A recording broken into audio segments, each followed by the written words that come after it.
இன்றைக்கி நம்ம இந்த மினி வ்ளாகில் என்ன பார்க்க போகிறோன்னா ஹேர் டிப் பற்றி தான் பார்க்க போகிறோம். ஒரு பாத்திரம் எடுத்துக்கோங்க. அதில் நீங்கள் வந்து தண்ணி வச்சுக்கோங்க.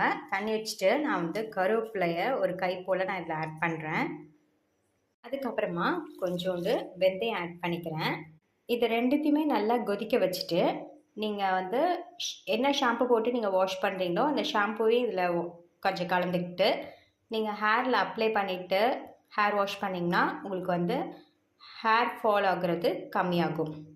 இது கண்டிப்பாக நீங்கள் எல்லோரும் ட்ரை பண்ணி பாருங்கள். இது நிஜமாகவே ஹேர் ஃபால் வந்து ரெடியூஸ் ஆகும். இது வந்து நம்ம வந்து சிம்மில் வச்சுட்டு இந்த கருவேப்பிலையோட எக்ஸாக்ட் இறங்குற வரைக்கும் கொஞ்சம் நம்ம வெயிட் பண்ணணும்.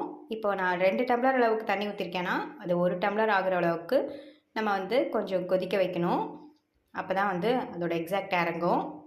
ஸோ இது எல்லோரும் கண்டிப்பாக ட்ரை பண்ணி பார்த்துட்டு எனக்கு கமெண்ட் பாக்ஸில் ஃபீட்பேக் சொல்லுங்கள். இது மாதிரி இது வந்து கலர் சேஞ்ச் ஆகும். இந்த வீடியோ உங்களுக்கு பிடிச்சிருக்கும் நம்புகிறேன். பிடிச்சிருந்தா ஒரு லைக் பட்டன் தட்டி விட்டுருங்க. நெக்ஸ்ட் வீடியோவில்